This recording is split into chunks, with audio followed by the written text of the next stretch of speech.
नमस्कार, उत्तराखंड के बुलेटिन में आप सभी का स्वागत है। आप सभी के साथ हाजिर हूं मैं कंचन। शुरुआत करेंगे बुलेटिन की। डोईवाला के लेखक गांव में इस वर्ष हिमालय महोत्सव 2024 का आयोजन किया गया। कार्यक्रम का उद्घाटन पूर्व राष्ट्रपति रामनाथ कोविंद ने किया। इसके अलावा कार्यक्रम में मुख्यमंत्री पुष्कर सिंह धामी, पूर्व मुख्यमंत्री रमेश पोखरियाल निशंक, राज्यपाल गुरमीत सिंह, प्रसिद्ध संत स्वामी अवधेशानंद और गीतकार प्रसून जोशी मुख्य रूप से मौजूद रहे। आपको बता दें कि 3 दिन तक चलने वाले इस स्पर्श हिमालय महोत्सव 2024 में 65 से ज्यादा देशों के साहित्यकार शामिल हो रहे हैं। कार्यक्रम को संबोधित करते हुए मुख्यमंत्री पुष्कर सिंह धामी ने कहा कि ये 3 दिवसीय महोत्सव हमारे राज्य के कलाकारों और साहित्यकारों को एक अनोखा मंच प्रदान करेगा, जहां वो दुनिया भर के साहित्यकारों और कलाकारों के साथ अपने विचारों का आदान प्रदान करेंगे।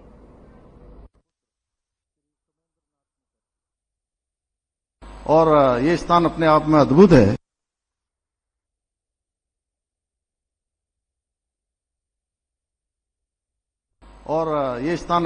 अद्भुत है। यह 3 दिवसीय महोत्सव हमारे राज्य के कलाकारों को, साहित्यकारों को एक अद्वितीय मंच प्रदान करेगा और जहां वे विश्व भर से आए हुए जो हमारे साहित्यकार हैं, कलाकार हैं, उनके साथ मिलकर अपने विचारों का आदान प्रदान करेंगे और सबके जो अनुभव हैं, समृद्ध अनुभव, उनसे लाभान्वित होंगे। यह हिमालय स्पर्श महोत्सव अंतर्राष्ट्रीय स्तर पर जो सांस्कृतिक विरासत के निर्माण की दिशा में भी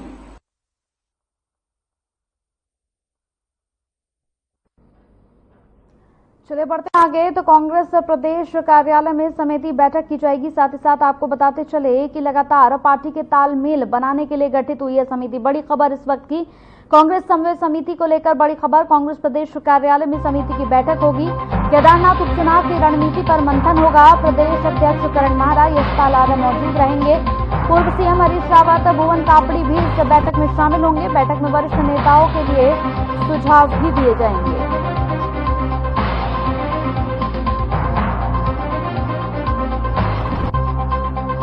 तो इस वक्त की बड़ी खबर आपको दिखा रहे हैं। प्रदेश अध्यक्ष करण माहरा, यशपाल आर्य भी इस बैठक में मौजूद होंगे। देहरादून कांग्रेस समन्वय समिति की बैठक आज है। आपको बताते चले कि पूर्व सीएम हरीश रावत, भुवन कापड़ी भी इस बैठक में शामिल होंगे। वरिष्ठ नेताओं से सुझाव लिए जाएंगे। केदारनाथ उपचुनाव की रणनीति पर मंथन होगा। खबर देहरादून से है, जहां दीपावली में अब महज कुछ ही दिन का वक्त बचा है, जिसके चलते बाजारों में रौनक बढ़नी शुरू हो गई है। ऐसे में आगामी दीपावली और राज्य स्थापना दिवस की तैयारियों को लेकर मुख्यमंत्री पुष्कर सिंह धामी ने शासन के अधिकारियों के साथ बैठक की। बैठक के दौरान सीएम ने अधिकारियों को निर्देश दिए कि आगामी दीपावली और राज्य स्थापना दिवस के मद्देनजर प्रदेश भर में स्वच्छता, सुरक्षा, स्वास्थ्य, यातायात की बेहतर व्यवस्थाएं की जाएं। बैठक के दौरान सीएम ने निर्देश दिए कि दीपावली के पर्व पर यातायात प्रबंधन का विशेष ध्यान रखा जाए, ताकि लोगों को आने जाने में किसी भी तरह की परेशानी न हो। अग्निशमन विभाग की ओर से दीपावली पर आगजनी की घटनाओं से बचाव के लिए अग्निशमन वाहनों की पर्याप्त व्यवस्था की जाए।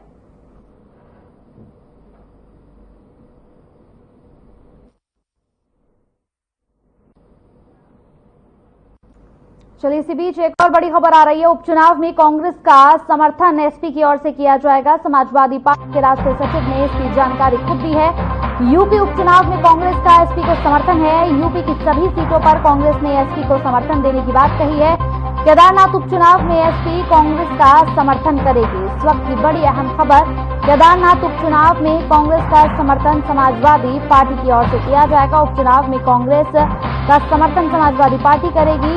यूपी उपचुनाव में कांग्रेस का एसपी को समर्थन रहेगा। दोनों ही एक दूसरे को समर्थन देंगे, सपोर्ट करेंगे। केदारनाथ उपचुनाव में समाजवादी पार्टी की ओर से भी कांग्रेस को पूरा समर्थन दिया जाएगा। खबर देहरादून से है, जहां मुख्यमंत्री पुष्कर सिंह धामी के नेतृत्व में राज्य सरकार द्वारा संचालित मुख्यमंत्री और स्वरोजगार योजना प्रदेश में पलायन रोकने और रोजगार के नए अवसर उपलब्ध कराने में सफल हो रही है।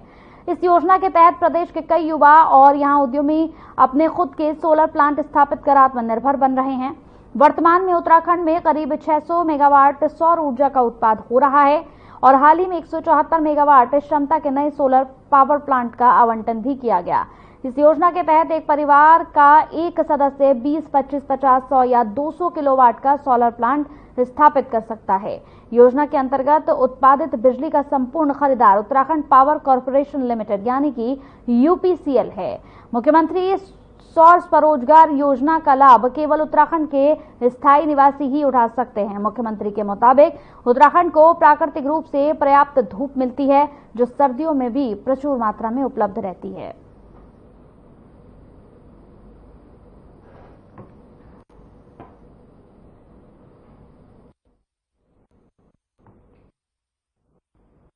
प्रदेश के जनगणना मंत्री डॉक्टर प्रेमचंद अग्रवाल ने विधानसभा देहरादून स्थित कार्यालय कक्ष में जनगणना विभाग के अधिकारियों के साथ समीक्षा बैठक की।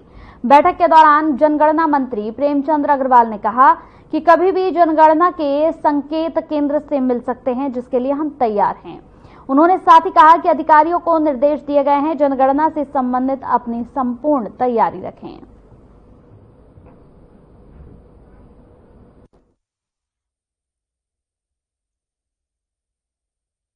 चूंकि आप जानते हैं कभी भी जनगणना का जो संकेत है मिल सकता है, उससे पहले अपने यहाँ जो अधिकारी उनसे मेरा बैठना हुआ है। और आप जानते हैं 2021 में जब जनगणना होनी थी तो उस समय कोविड के कारण रुका, और आज 2024 में है। ऐसी उम्मीद कर रहे हैं कि कभी भी जनगणना का संकेत होगा तो उससे पहले हमारी तैयारी रहे, हम लोग किस प्रकार से जनगणना कैसे करेंगे, क्या करेंगे।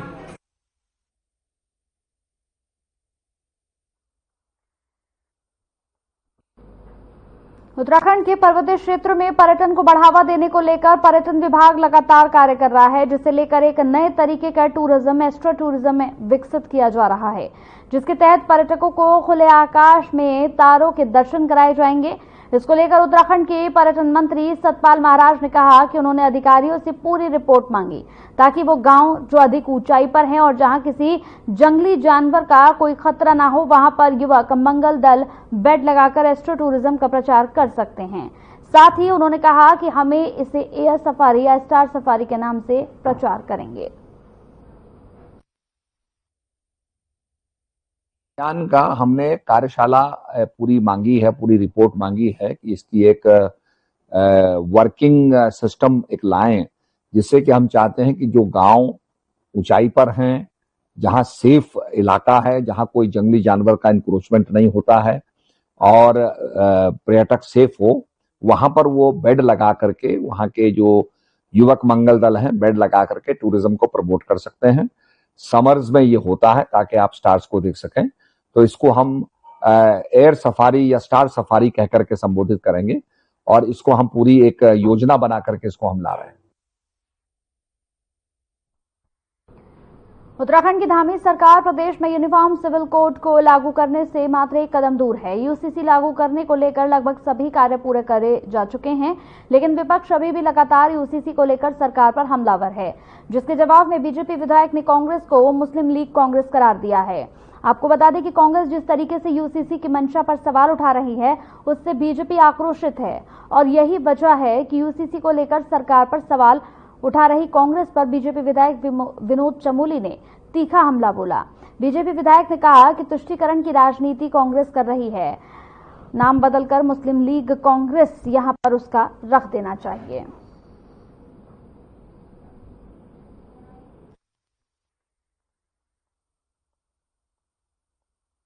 यूसीसी हमारा एजेंडा है, आज का नहीं है। ये जनसंघ के जमाने से भारतीय जनता पार्टी के जमाने जब शुरुआत हुई थी तब से लेकर आज तक यूसीसी हमारा मुद्दा रहा है और आज हम उस मुद्दे का समाधान कर रहे हैं। देश की जनता से जो वादा करके हमारी पार्टी आगे बढ़ी है, आज हम उस पर खरे उतर रहे हैं। इसके लिए कांग्रेस के पेट में दर्द हो रहा है। जहां तक कांग्रेस का सवाल रहा तो मैं तो अक्सर कह रहा हूं कि अब ये जो आज की जो कांग्रेस है ये मुस्लिम लीग बन चुकी है, ये कांग्रेस नहीं रही है। देखिए, ये सर्वविदित है मुस्लिम लीग का समर्थन कौन करता है, मुस्लिम लीग के रास्ते पर कौन चल रहा है, सब जानते हैं। शायद विनोद चमोली जी को इसका ज्ञान नहीं है कि आज़ादी से पहले 37-38 में जब सरकारें बनी थी, ब्रिटिश सरकार ने जब जनप्रतिनिधियों को सत्ता सौंपी थी, यही सरकार, यही भारतीय जनता पार्टी थी। हिंदू महासभा इनकी होती थी, इनके लोगों ने मिलकर बंगाल में भी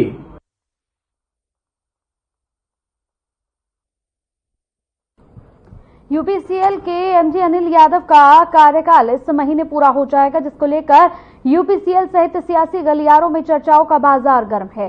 राज्य सरकार उनको 2 साल का सेवा विस्तार देने जा रही है, जिसको लेकर अनिल यादव के सेवा विस्तार पर सोशल मीडिया में जंग छिड़ी हुई है। यूपीसीएल के एमडी अनिल यादव पर युवा नेता बॉबी पवार समेत कई लोगों ने करोड़ों के भ्रष्टाचार के आरोप लगाए। उनके बेटे की फर्म को लेकर पटेल नगर थाने में भी केस दर्ज है और इस पर पिछले 2 साल से जांच लंबित है, जिसको लेकर विजिलेंस जांच भी चल रही है। मामले को लेकर कांग्रेस के प्रदेश उपाध्यक्ष मथुरा दत्त जोशी ने कहा कि सेवा विस्तार से जूनियर अधिकारियों का मनोबल टूटता है। तो वहीं बीजेपी के धर्मपुर विधानसभा क्षेत्र से विधायक विनोद चमोली ने कहा कि वो इस बात के लिए बिल्कुल परेशान नहीं हो, वो इसके पक्षधर नहीं है। सेवानिवृत्त के बाद अधिकारियों को सेवा विस्तार दिया जाए।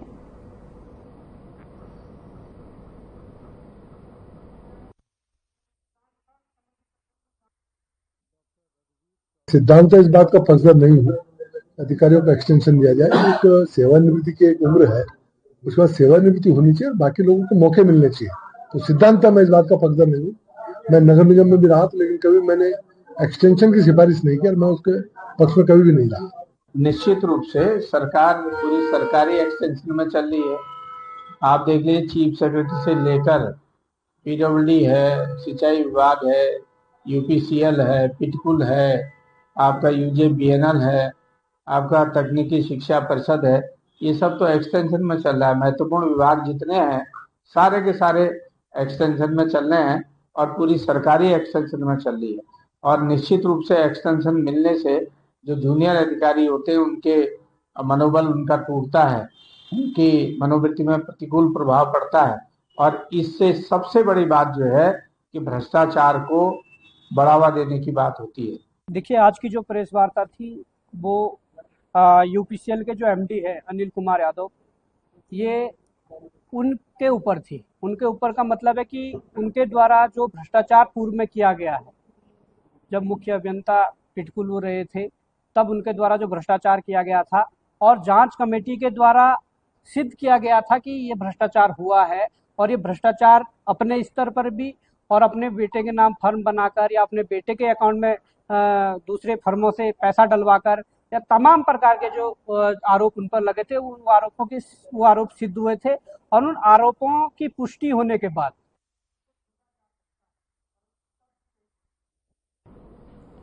प्रदेश कांग्रेस कमेटी ने 21 नवंबर को होने वाले सहकारिता चुनाव के लिए संयोजकों की नियुक्ति कर दी है। कांग्रेस के प्रदेश अध्यक्ष करण माहरा ने गढ़वाल और कुमाऊं मंडल में संयोजकों की नियुक्ति कर चुनाव की जिम्मेदारी सौंपी है। गढ़वाल मंडल में मानवेंद्र सिंह, वीरेंद्र पोखरियाल और वीरेंद्र सिंह रावत सहित अन्य को संयोजक बनाया गया है, जबकि कुमाऊं मंडल में सुभाष बेहर, संजय किरोला और निक्कू जोशी सहित अन्य को संयोजक बनाया गया है।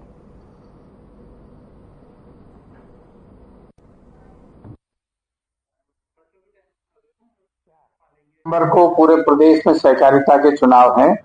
कांग्रेस पार्टी ने गढ़वाल और कुमाऊं के लिए एक अलग से संयोजक समिति बनाई है और जिला स्तर पर भी हमने समिति बनाई है। जिलाध्यक्षों को भी इसके लिए अनुरोध किया गया है, आदेशित किया गया है माननीय अध्यक्ष जी के द्वारा।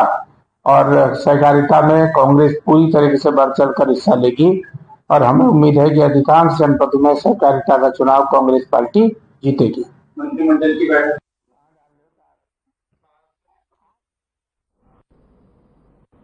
केदारनाथ उपचुनाव को लेकर बीजेपी और कांग्रेस की तैयारियां तेज हो गई हैं। इसको लेकर दिल्ली में कांग्रेस की महत्वपूर्ण बैठक हुई। बैठक में केदारनाथ उपचुनाव को जीतने की रणनीति के साथ ही उपचुनाव के प्रत्याशी पर मंथन किया गया। बैठक को लेकर कांग्रेस प्रदेश संगठन उपाध्यक्ष मथुरा दत्त जोशी ने बताया कि बैठक में आगामी रणनीति पर मंथन किया गया। कांग्रेस की इस बैठक में प्रदेश से पार्टी के प्रदेश अध्यक्ष करण माहरा के साथ तमाम अन्य वरिष्ठ नेता मौजूद रहे।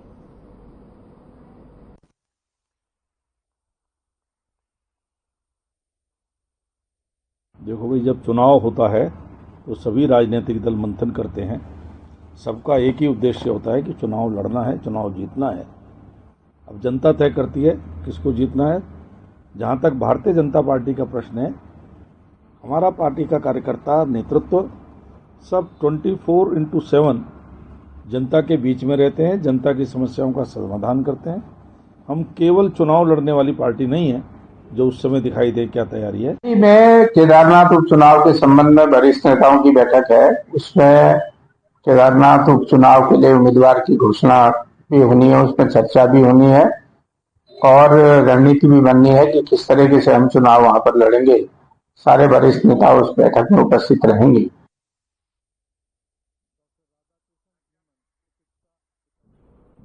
लालकुआं में बीजेपी के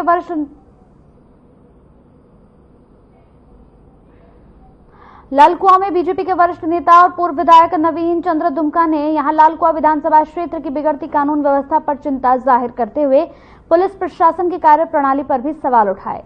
आप अपने आवास पर पत्रकारों से बातचीत करते हुए बीजेपी के वरिष्ठ नेता नवीन चंद्र दुमका ने लालकुआं विधानसभा क्षेत्र की बिगड़ती कानून व्यवस्था पर चिंता जाहिर करते हुए कहा कि बीते 2 सालों में अपराध का ग्राफ क्षेत्र में बढ़ा है। उन्होंने कहा बीते दिनों पूर्व सैनिक पर दिन दहाड़े फायरिंग कर जानलेवा हमला होता है। कानून व्यवस्था के लिए बड़ी चुनौती है। लालकुआं क्षेत्र में हत्या, चोरी, मारपीट, फायरिंग जैसी घटनाओं में बढ़ोतरी हुई है, जिसके चलते आम आदमी में डर का माहौल बना हुआ है।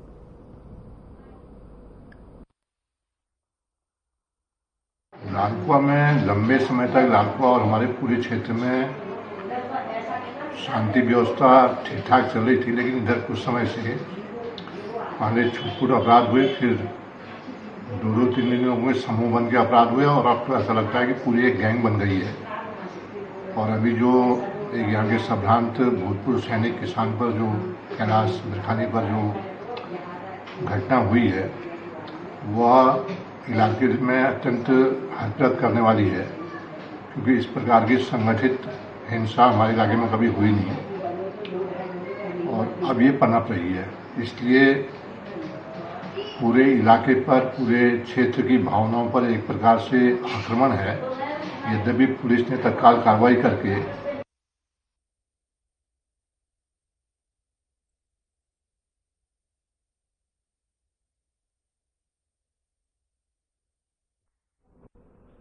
उपनल कर्मचारियों को लेकर कांग्रेस ने बीजेपी सरकार पर निशाना साधा। कांग्रेस की मुख्य प्रवक्ता गरिमा दसौनी ने कहा कि उपनल कर्मचारियों के मामले में राज्य सरकार धूल झोंकने का काम कर रही है, क्योंकि राज्य में एक तरफ तो विभिन्न विभागों में 50,000 से ज्यादा पद खाली पड़े हैं, वहीं दूसरी ओर उपनल कर्मचारी जब नियमित की लड़ाई सुप्रीम कोर्ट से जीत कर आते हैं तो फिर राज्य सरकार उन्हें नियमित करने के बजाय पुनर्विचार याचिका दाखिल करने की तैयारी में जुटी हुई है, जो सरकार की दोहरी चरित्र को यहां पर दर्शा रहा है।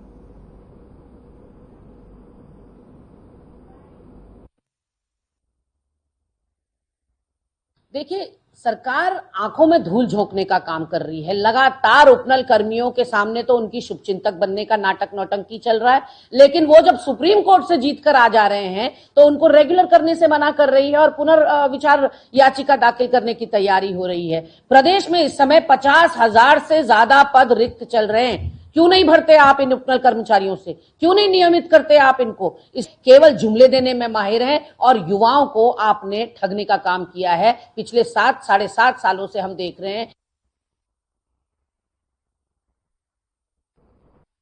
आगामी 20 नवंबर को होने वाले केदारनाथ विधानसभा उपचुनाव के लिए नामांकन प्रक्रिया के तहत दूसरे दिन एक निर्दलीय प्रत्याशी ने नामांकन पत्र लिया।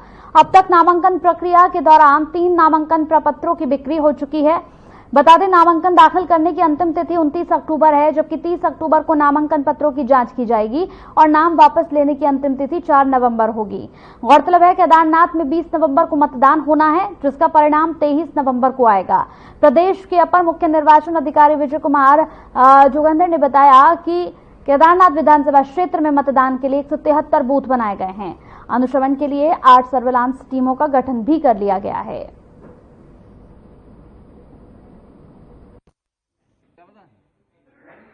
केदारनाथ विधानसभा का उपनिर्वाचन का जो कार्यक्रम है, निर्वाचन आयोग के द्वारा जो जारी किया गया है, उसके अनुरूप समस्त कार्यवाहियां जो है जनपद में की जा रही है। उसी के दृष्टिगत नामांकन प्रक्रिया प्रारंभ हो गया है। आज तक के जो विवरण प्राप्त है उसके अनुसार अभी तक कोई भी नामांकन किसी भी प्रत्याशी के द्वारा प्रस्तुत नहीं किया गया है। निर्वाचन के लिए रिटर्निंग ऑफिसर लेवल पे सभी ट्रेनिंग्स का आयोजन किया जा रहा है। साथ में पर्याप्त संख्या में ईवीएम मशीन्स, अन्य जो आवश्यक दस्तावेज है और एनवलप्स और तैयारी संपन्न की जा चुकी है। उसके लिए नियमित अनुश्रवण भी किया जा रहा है। पोलिंग पार्टी गठन के लिए जो है 173 पोलिंग स्टेशन का चयन निर्धारित किया जा चुका है और उनकी पोलिंग टीम्स का गठन के लिए जो है पोलिंग पर्सन का रैंडमाइजेशन प्रक्रिया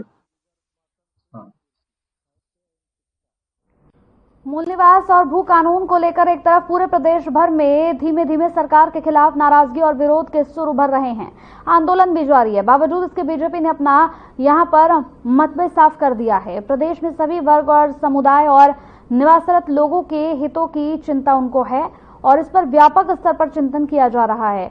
बीजेपी प्रदेश प्रवक्ता की माने तो सरकार स्थानीय लोगों के हितों के साथ साथ यहां पर रह रहे सभी लोगों के हितों का ध्यान रख रही है और इसका समाधान बहुत जल्द बीजेपी ही निकालेगी। प्रवक्ता महोदय के वक्तव्य से स्पष्ट हो गया है कि स्थानीय लोगों की जो मांग मूल निवासी ले रहे हैं, जो कर रहे हैं, उस पर बीजेपी गंभीर नहीं है। इससे इतर कोई बीच का रास्ता निकालने की सोच रहे हैं।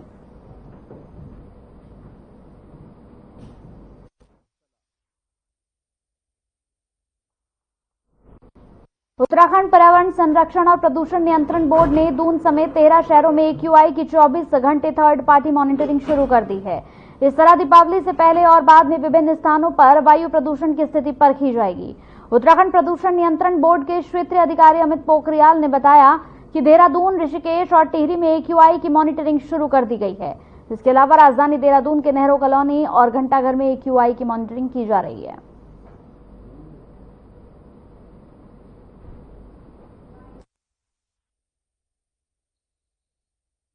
जी, ये विभिन्न स्थानों पर जो एम्बिएंट एयर क्वालिटी मॉनिटरिंग है, ये हमारे देहरादून में, ऋषिकेश में और टिहरी में हमने अपने ambient air quality monitoring station Deepavali के समय पर स्थापित किए हैं और ये लगातार मॉनिटरिंग जो है 24 अक्टूबर आज से और 7 नवंबर तक लगातार की जाएगी मॉनिटरिंग।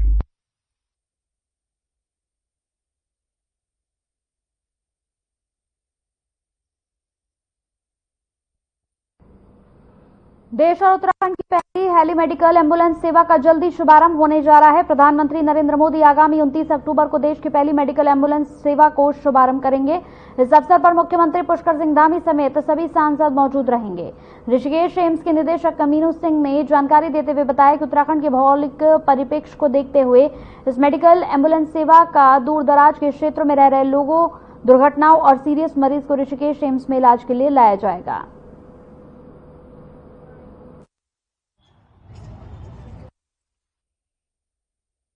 आपको जानकर बहुत प्रसन्नता होगी कि 29 तारीख को माननीय प्रधानमंत्री जी हमारी हेली एम्बुलेंस का उद्घाटन करेंगे, ऑनलाइन करेंगे वो, और यहाँ पे most likely minister of state for civil aviation आएंगे और हमारे माननीय मुख्यमंत्री जी भी यहाँ पे आके उसको हरी झंडी दिखाएंगे।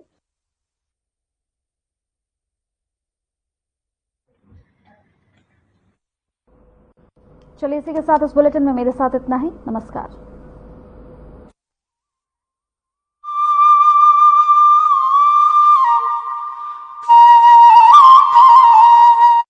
प्यार